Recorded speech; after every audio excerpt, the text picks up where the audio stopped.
Assalamualaikum warahmatullahi wabarakatuh. Sebelumnya izin memperkenalkan diri, nama saya Vera Amalia dari kelas 12 MIPA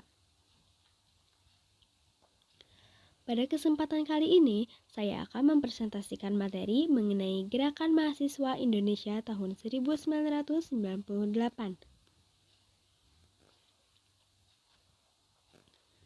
Gerakan Mahasiswa Indonesia 1998 adalah puncak gerakan mahasiswa dan gerakan rakyat pendukung demokrasi pada akhir dasawarsa 1990-an di Indonesia.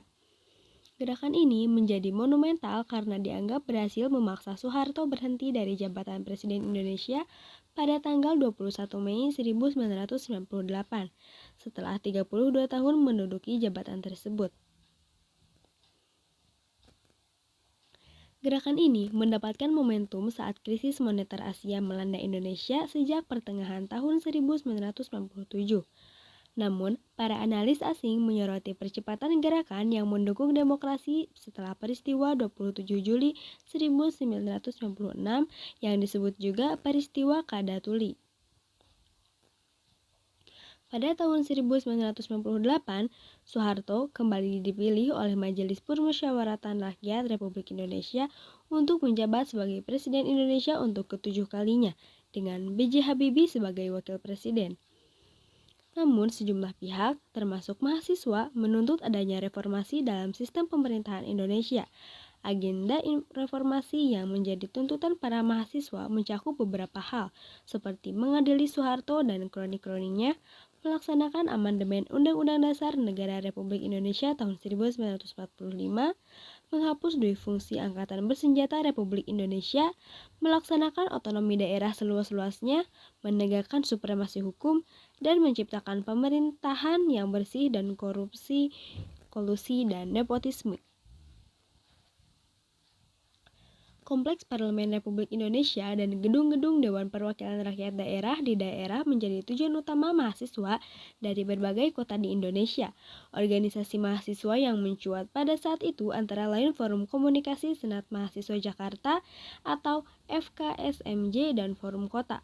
Meskipun salah satu agenda perjuangan mahasiswa yaitu menuntut lengsernya Soeharto berhasil, tetapi beberapa pihak menilai agenda reformasi hukum tercapai. Gerakan mahasiswa ini mencakup tragedi Trisakti yang menewaskan 4 orang mahasiswa yang dianggap sebagai pahlawan reformasi. Setelah Soeharto mundur, kekerasan terhadap rakyat dan mahasiswa masih terjadi, yang antara lain mengakibatkan tragedi Semanggi yang berlangsung hingga 2 kali. Turunnya Soeharto memulai babak baru dalam kehidupan bangsa Indonesia, yaitu era reformasi.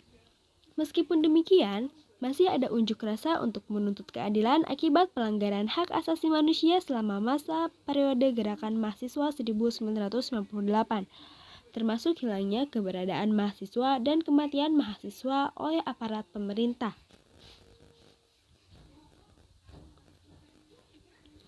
Selanjutnya, yaitu ada latar belakang terjadinya gerakan mahasiswa 1998.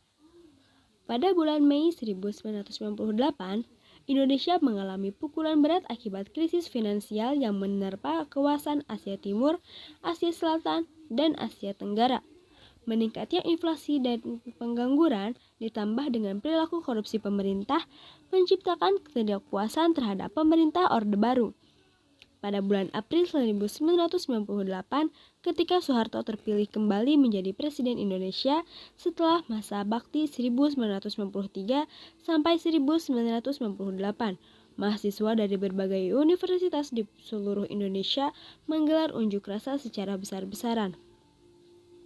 Mereka menuntut pemilu kembali diadakan dan tindakan efektif pemerintah untuk mengatasi krisis.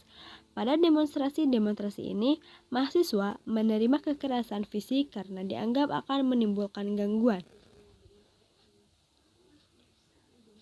Selanjutnya yaitu ada beberapa peristiwa yang terjadi pada gerakan mahasiswa 1998. Yang pertama yaitu ada tragedi Trisakti. Pada 12 Mei 1998, mahasiswa melakukan demonstrasi dan berjalan dari Universitas Trisakti menuju gedung MPR atau DPR. Aparat keamanan menembaki demonstran sehingga menewaskan 4 orang mahasiswa dan melukai mahasiswa-mahasiswa lainnya.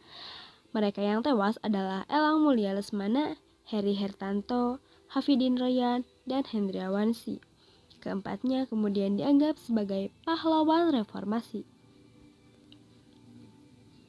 Selanjutnya yaitu ada kejatuhan Soeharto. Pada 21 Mei 1998, Soeharto mengundurkan diri dari jabatan presiden sehingga posisinya digantikan oleh Baharudin Yusuf Habibie yang sebelumnya adalah wakil presiden.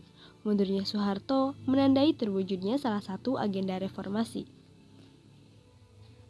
Lalu yaitu ada tragedi Semanggi. Meskipun salah satu agenda perjuangan mahasiswa yaitu menuntut lengsernya Soeharto telah berhasil, tetapi sejumlah pihak menilai agenda reformasi belum tercapai atau malah gagal. Setelah Soeharto mundur, masih terjadi kekerasan terhadap rakyat dan mahasiswa, yang antara lain mengakibatkan tragedi Semanggi yang berlangsung 2 kali. Tragedi pertama berlangsung pada tanggal 11 sampai 13 November 1998, sementara tragedi kedua pada tanggal 24 September 1999. Mahasiswa menganggap bahwa kepemimpinan Habibie masih sama dengan Soeharto. Salah satunya adalah karena dua fungsi ABRI masih ada. Ketika sidang istimewa MPR berlangsung pada November 1998, masyarakat bergabung dengan mahasiswa melakukan demonstrasi ke jalan-jalan di Jakarta dan kota-kota besar lainnya di Indonesia. Keadaan di gedung MPR atau DPR secara umum aman dan terkendali. Penjagaan diperketat sampai ke kawasan Semanggi.